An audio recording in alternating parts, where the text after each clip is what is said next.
It's Thirsty Leo season. Did you drink water today? We know it's not August, but wherever we are, it's always Leo season. This is Colleen. And this is Eileen. And we are the Thirsty Leos.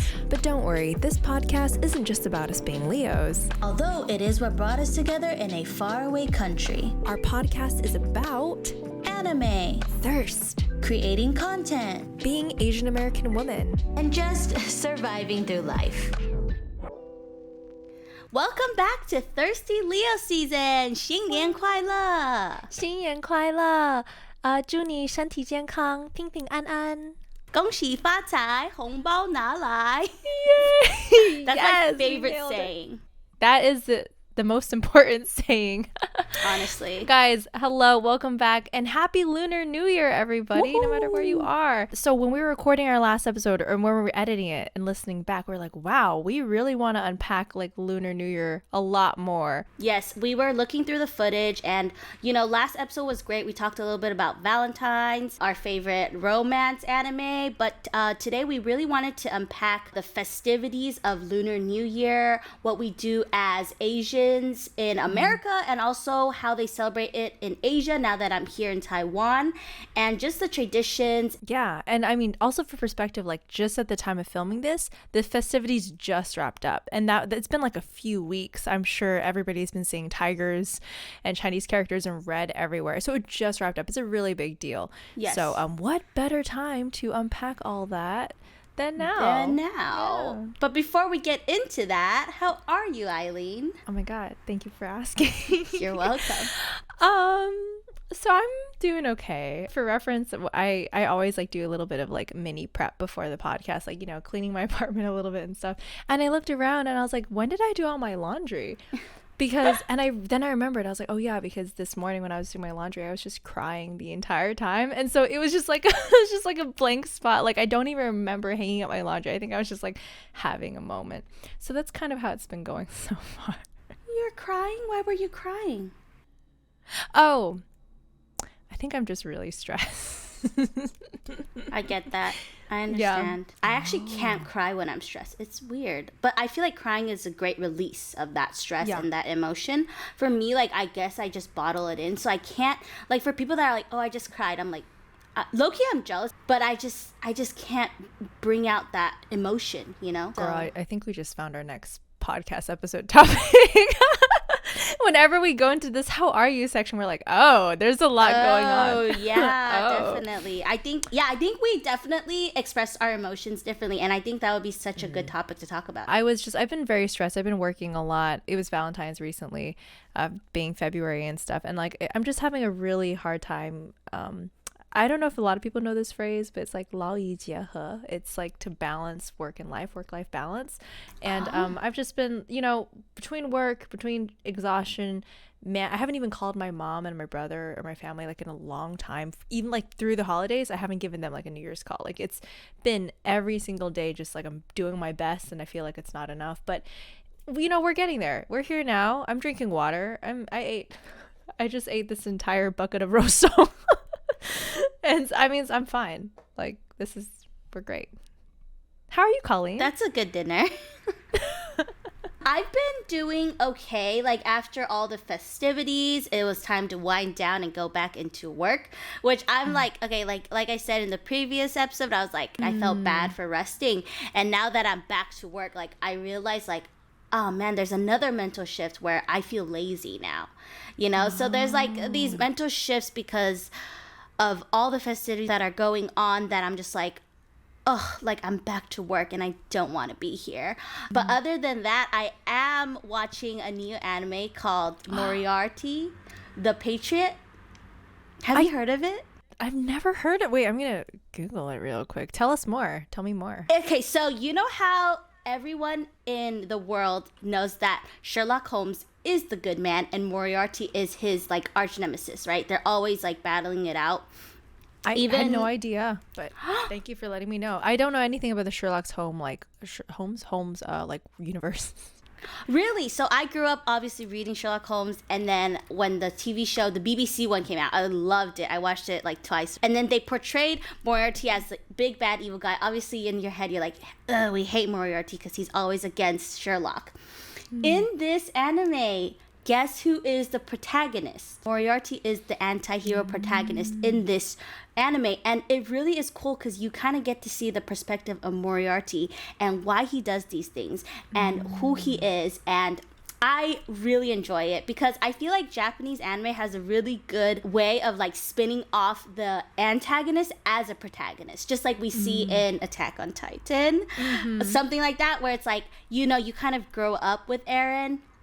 Sorry, I don't know what I'm talking about this, but oh no, I feel, yeah. Spill, you kind of grow us. up with Eren, and then you're like on his side, and even as the series plays out, he kind of turns evil. You're still rooting for him that he's gonna win, even though what he's doing is not technically very ethical and moral grounds. You're obviously like, oh, I would never support this guy if he was just played out. Just by a story right now, but then like because they play out this huge backstory of this anti-hero, you're like rooting for that guy, you know what I'm saying? I've been watching a lot of like theory videos. I love theory videos of just like why we love the villain, or like why I like in villains, like they usually have more flaws and more, they need strong motivation to be hateable, which gives them usually more character and more balanced like flaws than maybe even a protagonist. Protagonists can be kind of boring, you know, which is why I think like Eren as a protagonist is very interesting because he does turn into the hero, you know, the common like turning from the good guy to the bad guy story.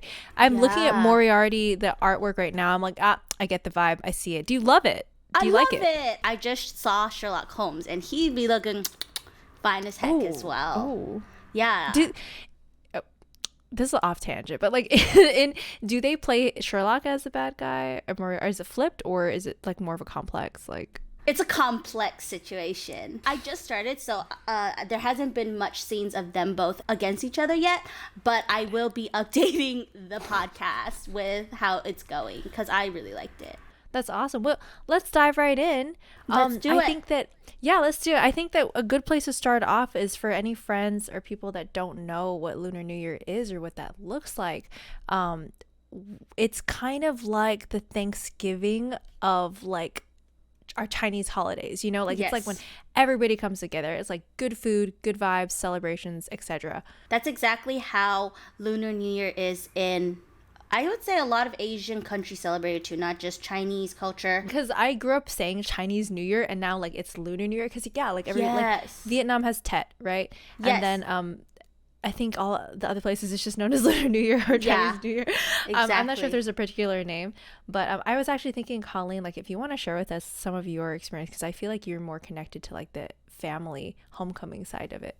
Okay, well, I will talk a little bit about how I spent it in America for the time that I was living there, and then kind of go into how I celebrated the past 2 years of me living in Asia, in Taiwan, when it's actually even, like, I would say it's like 10 times bigger. So in America, it would always be like a celebration with friends and family. We would always get together for good food. We didn't really do much of the Chinese traditions because I grew up in a Christian family, so it was just more about the food, the family, the celebration. The gathering. Yes, there wasn't any of those superstitions, even though I did hear about them. I do know that you're supposed to clean out your house before Chinese Lunar New Year day of, and then that way it's like you clean out the bad air, the bad luck, and then you're basically, your house is clean, your house is new, and you are welcoming the new year and the new prosperity, the new luck that is coming in your way of spring the new cleaning. year. Exactly. Yeah, it's literally just flushing out bad vibes. Chinese people, Asian people, we've been doing that for a billion years, which is why we're so healthy. Like just flushing out bad vibes and then welcoming in. I think that there's a lot of like superstitions or practices where like you don't even do certain things. Like you don't like talk about money or something. Like there's a lot of little things where you don't do all these things before then. You get all those things done before the new year so that going into the new year there's no like talk about bargaining or negotiating. Something like that, right? Yeah, I heard you're not supposed to wash your hair or something. Oh, that might be one. Yeah, like I know you're supposed to wash it before, but like the day of you cannot wash your hair. Something about the good luck be on your head. I know that Asian cultures are big on head. Like you can't touch your elder's head. Did you know that? I did not, but I never would dare to, and that makes sense. Yeah. I used to touch my dad's head. Like, don't touch me. I was like, oh, my bad. Oh, Like, yeah, oh, but you're stuff right. like that. And then I did hear some more traditions and superstitions after moving back to Taiwan. One of them was you're not supposed to get woken up on New Year's Day That's what I because heard. Yeah, yeah. they said if you get woken up, your whole year will feel like you're being rushed to do something.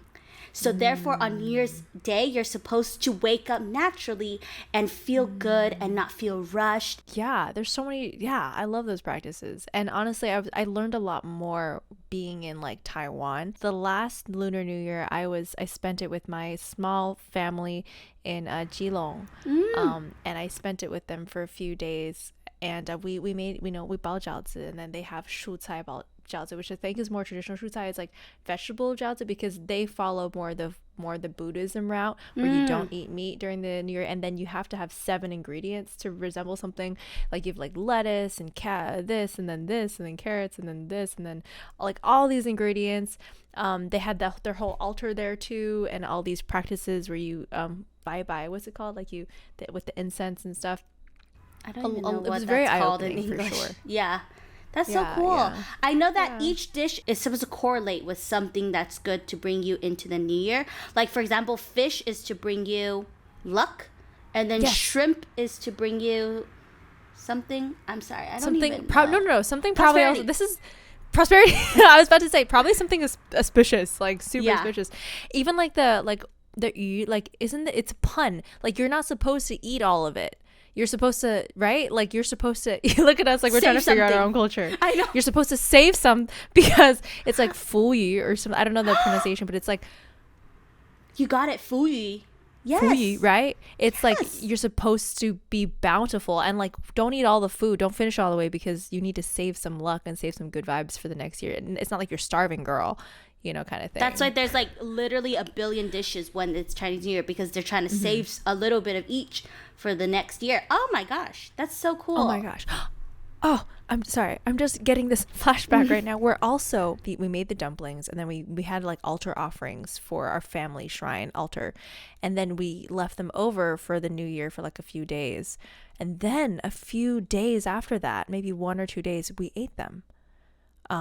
And this actually I know is even a practice in other like Asian cultures. For example, like in like I think it's Hinduism as well, like they have offerings and then they eat them a few days after. I think it's called puja. I might be wrong, but like they eat it and then it contains the blessings that your ancestors have like imbued in them. And surprisingly, That's the so jiaozi, cool. like it was out for like 2 days. It tasted banger. Like so in my mind I'm like it didn't even spoil. Like like it's blessed as hell. so, so many That's traditions. so funny. Yes, so Yeah. many traditions. I don't know if you really practiced them in America though, Eileen. Did you do that when you were in No, America?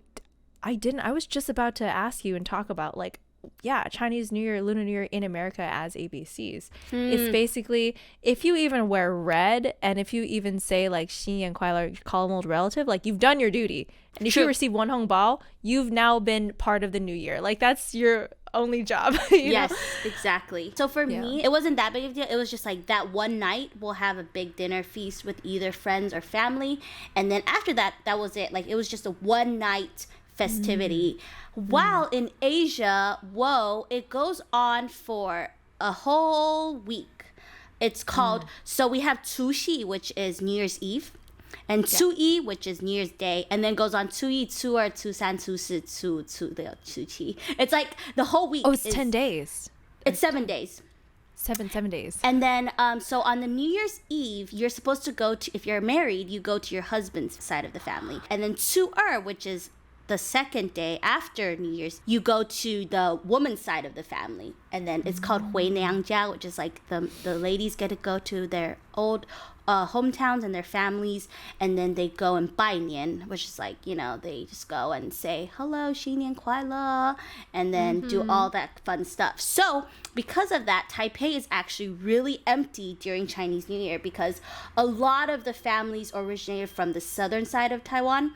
And then so Taipei is hella empty. There's like no traffic. There's no one on the bus, no one on the metro. And I love that. I love the emptiness of how... Because Taipei is always so packed, you know? And I'm just like, I have a question. So everyone is basically located outside of Taipei, like or they come to the big city in Taipei to work. But is it like on like Chuxi or like the eve? Do they go to Taipei? Like, is there any time where like okay, they're all there for one day and then they go back to the south for Chu'er? No, I think there's so. no gradient. I think there is still, because I mean, but I feel like a lot of people in Taipei, if they did grow up here, then they just stayed here. Like, for example, like the Taipei people, they just probably marry each other. But then, like, the southern people that come up to Taipei also marry each other, so then they just all go down. I don't know. But it's also a time to go on vacation, so then people will go to the other parts of Taiwan to go on vacation, have fun for the natural stuff. Taipei is more like a city vibe, so there's not... People don't really come to Taipei for vacation, you know? Right. Okay. Yeah. Wow, that's really interesting. Yeah. Wow. And a lot of so restaurants nice. are closed. That's what pisses me naturally. off. Just kidding. Oh. Yeah, like I'm like calling like during this time I'm like calling it, hello, are you guys open today? And they're like, yes, we're open. I'm like, hey, sorry. Yeah, it's just like that. It's like Christmas and like Thanksgiving. You know, you have to call people to be like, are you guys open today? Yeah, it's Christmas and Thanksgiving. Like it's hard to describe it. I did say earlier it's like the Thanksgiving of like our holidays and stuff, but like it's really like Christmas too because it is a season. Yeah. But it brings people together kind of like Thanksgiving. It's fascinating the difference between celebrating it in Asia. Everybody's gone, everybody's out, you know, family versus America as ABCs. It's like let's get a Panda Express and let's wear some red. Aioli. And that's it. Yeah, that's it. But I mean that's still valid and like that's still like fun because I mean I have my little twin here, but like there are some like meaningful things that like we can participate in here, and like even like practices of pride too, like line dances, or there might be cultural events like in Chinatown or something. There might be performances going on, and I've always loved that thing. So technically for every Chinese New Year I have celebrated it just in a different way and just more of like in an ABC way mostly.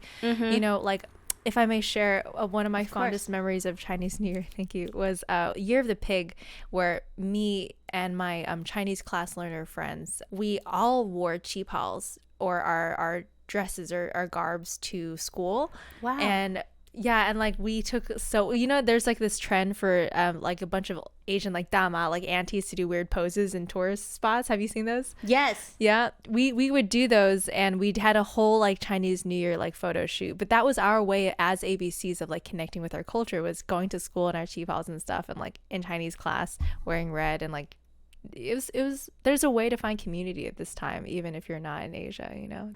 I've always wanted to wear a qipao. I've never worn a qipao. Girl, we gotta get you one. I need to get one in Asia. Yeah, but yes. Wait. Even at like, I know that like oh my god, Jierin, like the Jierin, like the big one, Taipei Chezhan, right? Yes. Downstairs, like they sell. I'm sure it's not the highest grade, but they sell some nice cheap houses there, and that's where I bought mine. Should get it. We should have a photo shoot. I need to go get one. Okay, that's on my to-do list before I leave Asia. Of course. So yes, that's some of the overview, like what Lunar New Year looks like for us as ABCs, both in America and in Asia. Time off, family, good food, firecrackers, red, line dancing, boom, boom, boom. Good vibes all around. But wait. There's more. But wait. Just like it is Thanksgiving that brings all the family together, as I'm sure you all know, more family equals more drama. More drama. And more trauma. Wow, that's a really good one. More drama, more trauma. I think that they're like destined to be together, like phonetically, drama and trauma. A big reason why we wanted to talk about this again is because like working off the podcast, like Colleen and I will talk about our personal lives, and like New Year's is always such a happy time, but always such a loaded time too. You're dealing with family, with relatives, and all kinds of stuff. And honestly speaking, y'all, like I don't have a lot of that going for me. I'm not very connected with my Chinese family. But Colleen, if you would love to not entertain us, if you'd like to share with us, entertain us with your trauma. What are your feelings about spending Lunar New Year with your family? Ooh, Ooh, good question. So in America, I would spend my Lunar New Year's with my cousins. And obviously, cousins are a good time. My mom did marry later, so my cousins are all older than me. They're all married with kids. So, you know, it wasn't really like a connection where it's like, oh yeah, like a lot of discussions of like where you are in life. It was just like eating food, good time. So it was all good in the hood back in America. But coming to Asia to spend Lunar New Year, last year was my first Lunar New Year in Taiwan. And my aunt is really rich. She lives in the middle of Taiwan. And she invited us to go and live there, her $1 million house, for Lunar New Year's. And me and Lauren were excited. We're like, yeah, like we're gonna go pay our respects to our relatives, our elders, and then we're also gonna be eating good food because you know she's rich. Yeah. And I mean, that sounds like, sounds great. Yeah. Wow.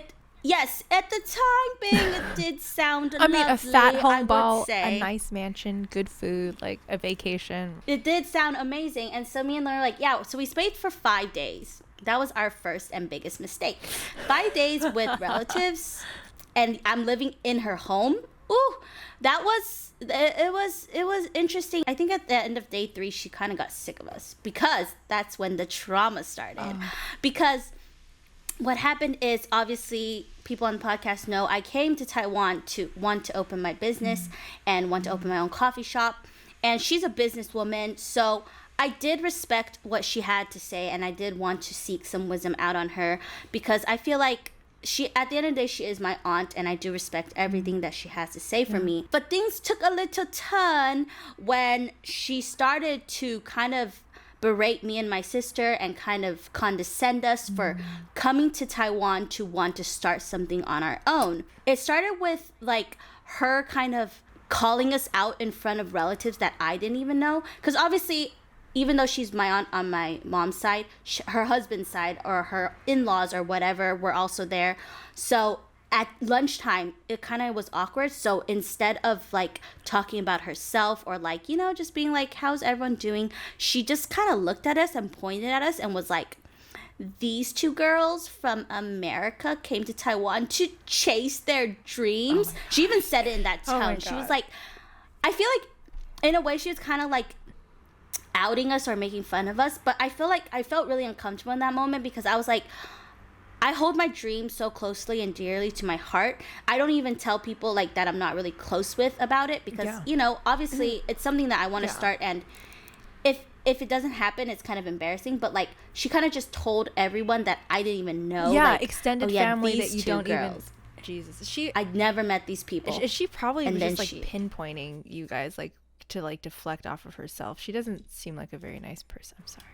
Right. I get mad and then this. obviously thank you, Eileen, my biggest supporter. Thankfully those relatives were nice. They were like, oh, that's good, like coming to Taiwan to start like new opportunities. Obviously I also came back to just get in touch with my roots as well. So it was like, it wasn't just for the dream, but I felt like in that moment she was like making fun of us. And then for the last 2 days that we were there, she just kept saying, you guys don't know hard work. You don't know what it's like. Basically telling us that we have no chance and opportunity to chase our dreams or even become rich. But like, not everyone's dream of opening a business is to become rich. Do you know what I'm saying? Yeah. Like, it's different for everyone. I'm not opening a coffee shop because I'm gonna be making millions of dollars all of a sudden, you know? She obviously herself came from a place where she worked hard and she became rich, but she mainly became rich because she married rich.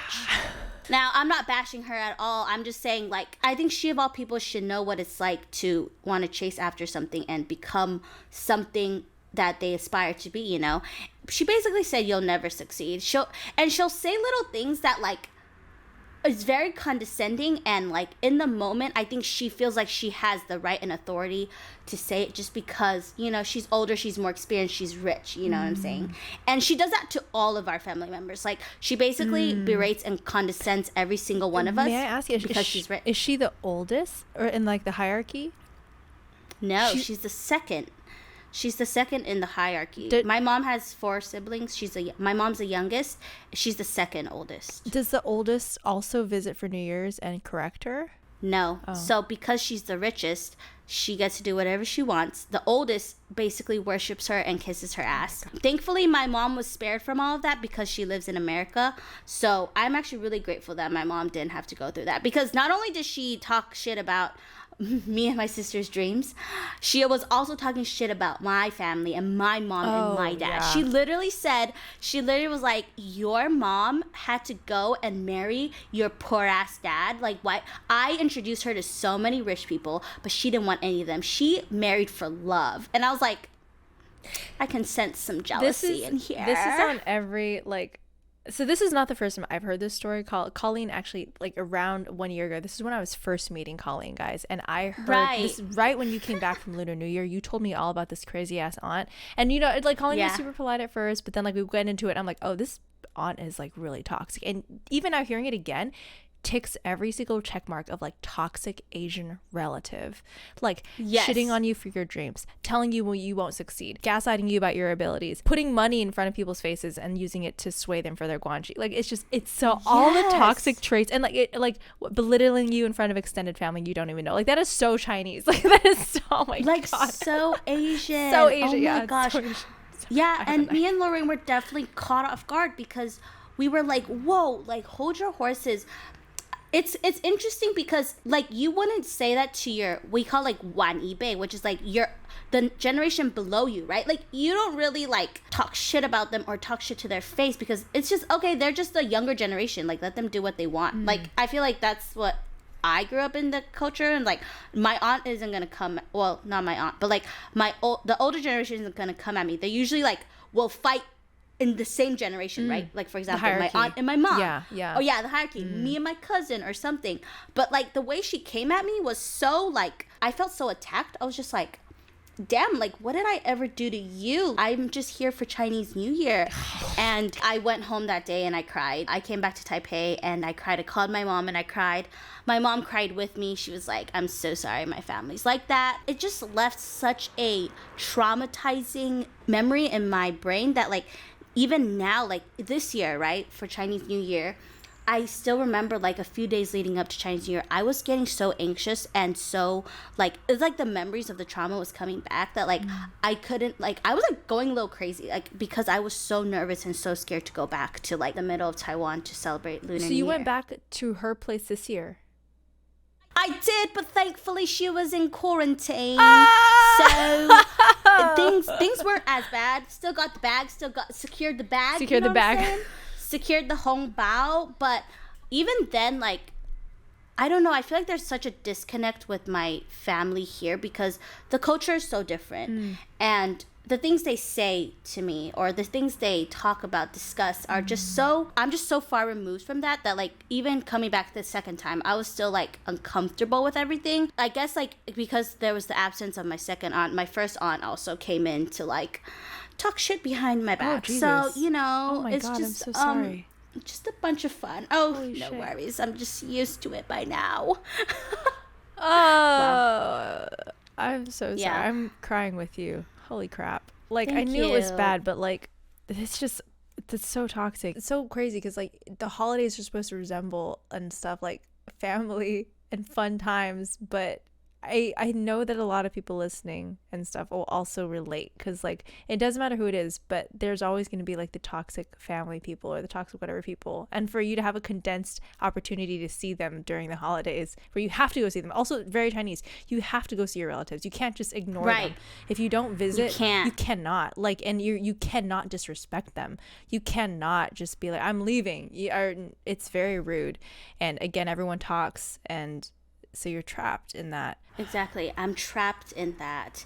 And it was very different for me this year. Like, last year, it's funny because I feel like last year I really tried hard. I wouldn't say I was kissing ass, but I was definitely trying hard to be respectful. Whatever she said to me, like, I never said anything back. I never talked back. I was like, oh, thank you, auntie, for everything. Like, you're right. You're so wise. Like, even as she was, like, berating me and Lorraine, we were just like, yes, we understand. We love you. So this year I took a different approach and I was more myself this year.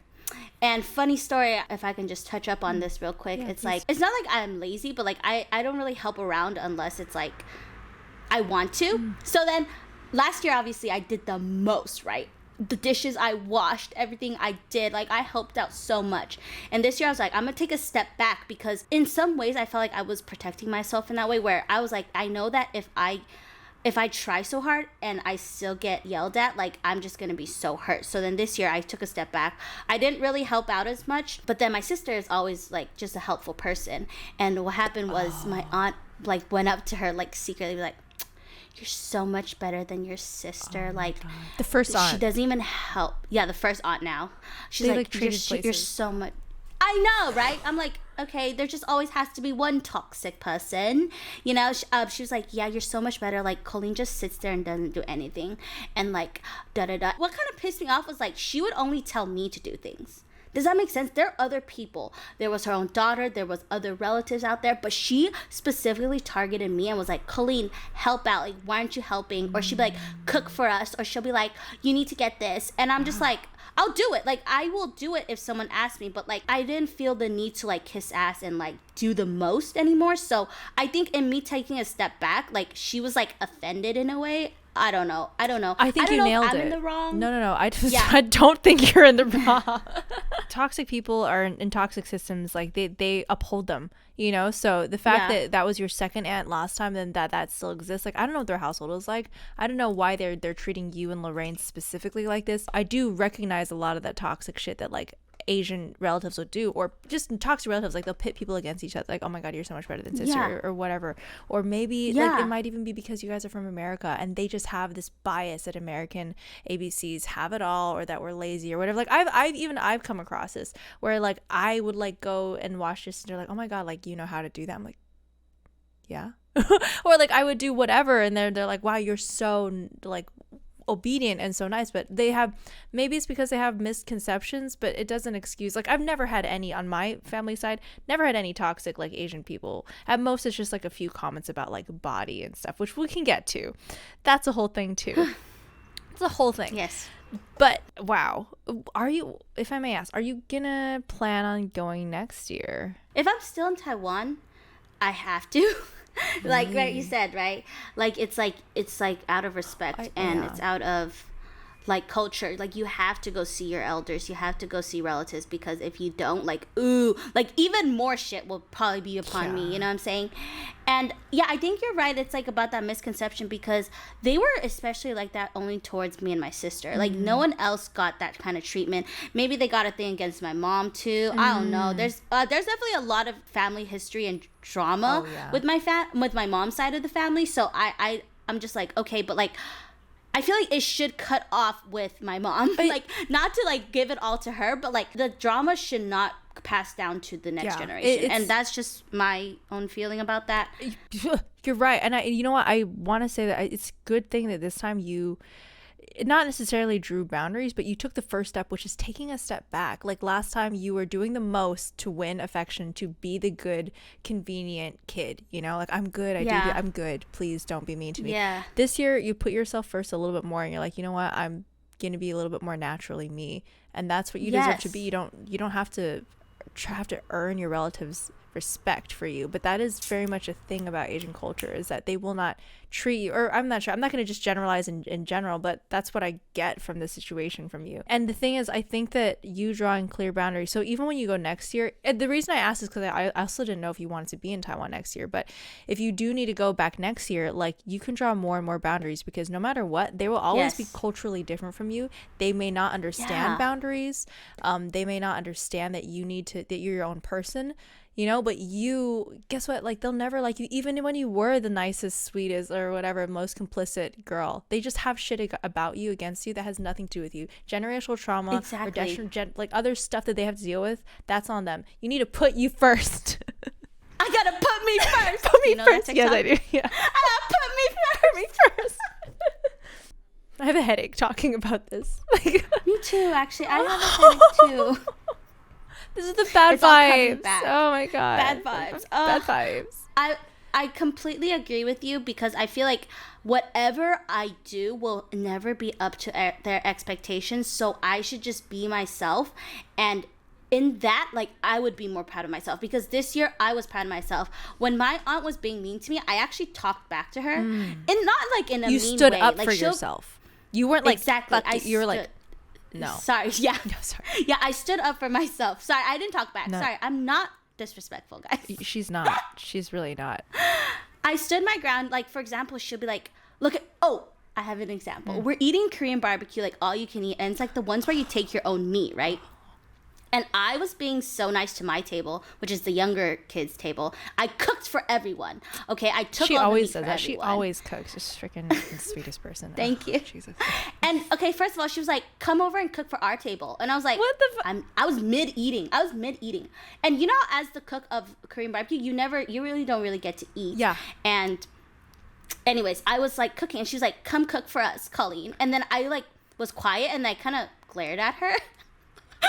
And she's like, "I'm kidding." And I was like, "Ha ha ha." Were and then, you? Like, I was like, whatever. Yeah, I knew she wasn't kidding, right? And then like, since I took the meat for everyone on my table and everyone was getting full, right? But obviously I was still not full because I was the one cooking most of the time. She's like, "Colleen, stop taking the meat that you cannot eat. Only take what you can eat." And she said that to me like 3 times. I hate it. Oh, fuck that. Sorry, I've heard that too. I hate that. They're diet portioning you too and be like, "Oh my God, only do this, only do," like, bitch.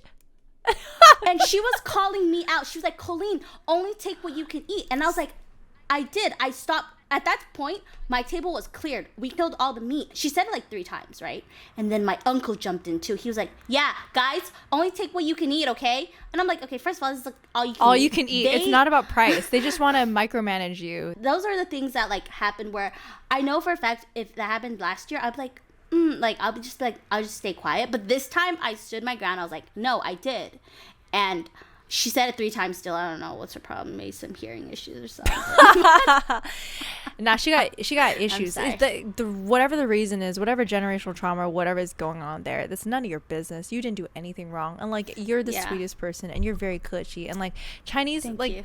kids or whatever, I can only speak from my culture, but we're always just taught to be convenient, to just say, "Oh yeah," to just bow our heads and like just take criticism and take this, take it. But like, fuck, like, I don't care if it's labeled as American or labeled as whatever. I'm just gonna draw my boundaries and put me first. And no matter what, in this situation, I don't feel like no matter what you do, they're not gonna like you. Be yourself, bitch. I'm glad you were.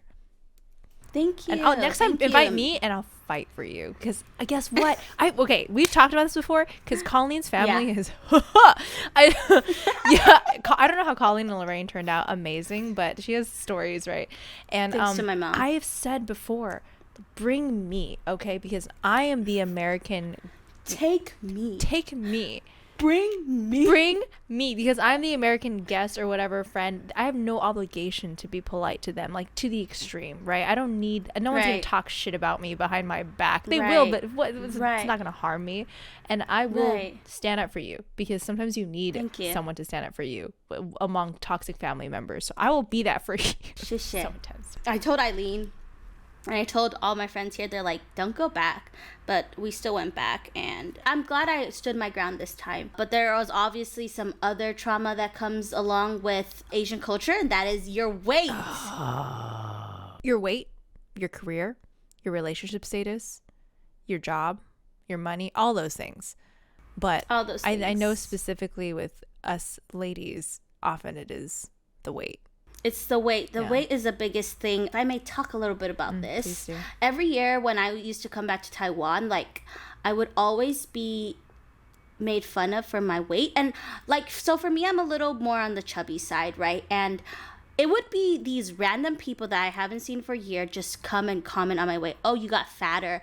And it's like, "Oh, you should do this exercise," or "Oh, like, you shouldn't eat so much," or all these things. And it's like, first of all, I don't even know you. And like, well, okay, I do know you, but like, we're not that close. And the fact that the first thing you say about me is my weight definitely really traumatized me. And it really put me in a place where I was super conscious of my self-image. And because of that, my self-worth and everything, like, I just kind of equated my self-worth with my self-image, you know? Like, if people thought I was fat, then it's like, yeah, like, I'm worthless, you know? All those things that correlated with each other. And so because of that, every year before I would come back to Taiwan, like, my mom would be like, "Okay, like, do you want to start losing weight?" I know my mom didn't do it in a toxic way. She definitely did it because she saw how hurt and how sad I was every time someone would call me fat, you know? And so every year, like a month before I would come back to Taiwan every year in the past, I would start losing weight. Even then, it was like, just wasn't enough, you know what I'm saying? Like, they'll be like, oh, you got skinnier. But then after that, they'll still be like, oh, you shouldn't eat so much.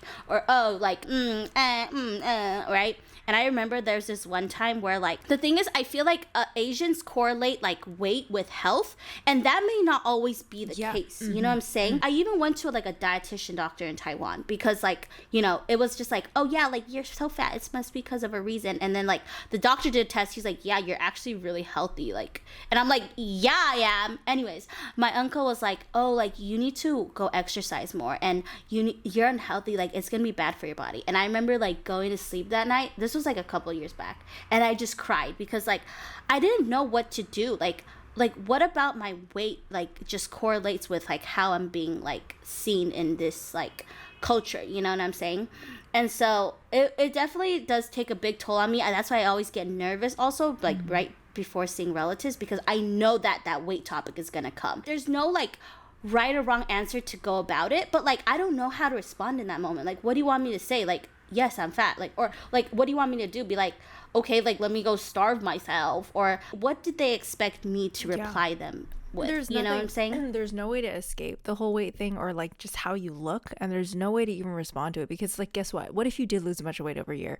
Then all the comments would be, wow, you lost so much weight. Wow, this and this and this. I mean, like, that, like, for you personally, if that's where you wanted to go, big achievement. But for them, they're still just commenting on your body. They're still, like, assigning worth or value or how they're treating you based off of just how you look, you know? And that's what always, I mean, that's never okay.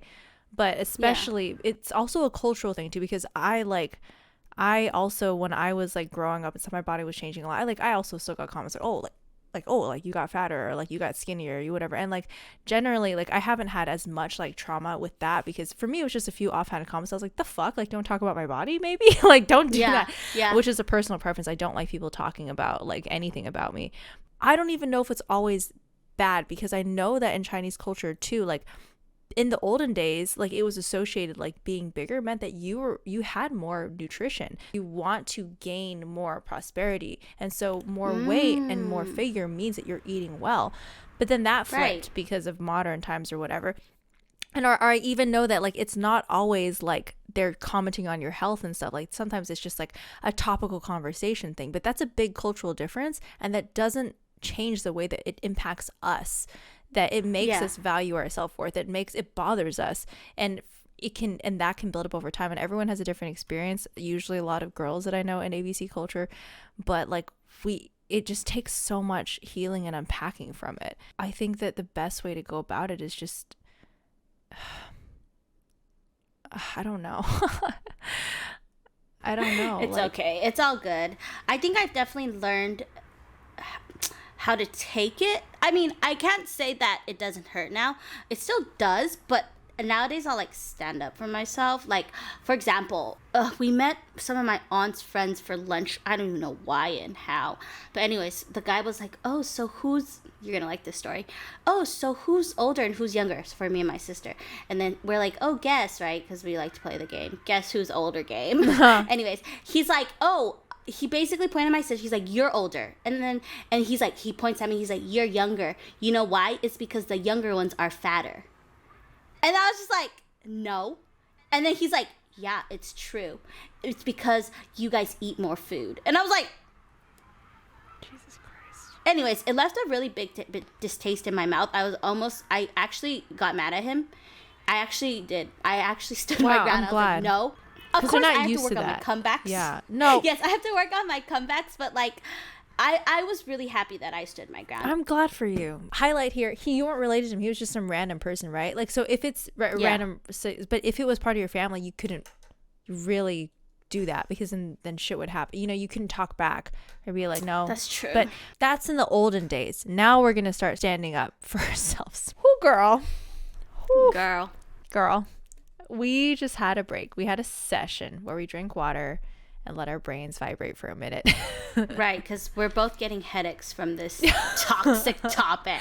I'm just kidding. Seriously, yeah. I mean, Lunar New Year, yeah, red, firecrackers, good food, such a happy time. But there is that flip side that, like, a lot of people that maybe aren't in it don't know about. Like, it is connecting with family, and it is connecting with a different culture that might treat you differently than normal, and it is navigating all the baggage and trauma and all that, and even just identity crisis, like I texted my Taiwanese family like at the very end of the season in Chinese, because it gives me a lot of anxiety to speak in Chinese, because when I speak in Chinese, they don't understand me, or my tones are bad, or or they'll just say, oh, your Chinese is bad. They don't mean to mean, they're just like, it's not that, like, I don't understand you, and I'm like, so there's something in there for everyone. There's something in there for everyone, and that's why we wanted to talk about this here. But that is enough of that. Enough is enough. Enough is enough. Just like spring cleaning, let's clear away all the bad vibs, all the bed vibs, and now we put new vibs. I'm not gonna wash my hair for 7 days to keep on these new vibs. No. I'm kidding. Why don't you wash it off the dirty stuff tonight and then start tomorrow? That's a good idea. The good vibes. I'll just exfoliate like extremely hard. Yeah. We want to end this episode by looking forward into the new year. This is a very auspicious year. 2022. It's also Year of the Tiger. It is. It's your year, baby. It is my year. I'm turning 24 this year. So I want to throw it back to Colleen. Colleen, how do you want to spend Lunar's New Year's next year? Ooh. Wow, we just ended this one and we're talking about the next one. But I like that because I got to mentally prepare ourselves. For me, I would like to be more of myself the next time. If there is a next time with my toxic family, or if there is even a next time with friends or family, like, I want to be myself. I want to be able to rest in those days that I actually get off and actually just like reflect on my own life. It's just like how in the New Year's of the whole world of like, doing New Year's resolution and like having time to rest and restart your life. That's what I want to do also for Chinese New Year. Like, I like how in the Asian culture we kind of get it twice. You know what I'm saying? Yeah. Like, it's kind of like a redo. Like, okay, if you're January didn't go, it's okay. February's coming up for Chinese New Year. Yeah. And so I like that. I want to stand my ground. As hard as it is, like, I don't want to be hurt by what they say, but even if it does, like, I want to be able to heal from that so that even the next time someone says remarks like that or the trauma comes back, I'm able to deal with it in a healthy way rather than just like storing it into my brain, and every time the holiday comes up I'm just like traumatized again. I think you made great strides this year by even just being more yourself, and that's amazing. And it is also in the spirit of February, like Valentine's Day and stuff, like self-love, self-reflection, and being festive for yourself, like in putting that joy back in for yourself. How about you, Eileen? What would you like to do more? I don't really know where I'll be next year, but I really hope that I can connect more with my family. I have a lot of experience as an ABC here, doing my most to like be proud of my culture, like line dancing and all this. Like, oh my god, I'm so into I'll wear a qipao on campus because I'm so desperate to be connected. Like, I'm trying to prove myself that I'm Chinese. But there's this whole side of my family that I'm sure like will accept me if I just tried a little bit more and put myself out there. Like, next year I think I want to actually call them and actually speak with them on the phone. Like, that thought scares me. That's where my anxiety is. But like, actually 祝他们拜年, 给你拜拜 and all that stuff. Yeah. And I would like to maybe even like see my family. I know this sounds like so low on the podium, but I didn't even see them this year. I was so busy. So I'd like to maybe even see them, have a dinner, wear red, get some of that Lunar New Year joy festivity for mine too. I think your relatives will be so happy that you called them to even speak your Chinese. Like, they would be so happy. If all else fails, which it won't, because we'll succeed. Like, it's also fun to celebrate New Year like with your friends too. Like, yeah, it's about friends and family. Like, I hope that we're able to spend a Lunar New Year's together, because we haven't in our friendship so far, where we get to just have next year's a year. Next year is a year. I'll get my qipao, you already have your qipao. We'll go out, paint the town red, literally, for Chinese New Year. We'll bring our own firecrackers, and whatever country we're in, they're like, that's illegal. We're like, this is part of our culture.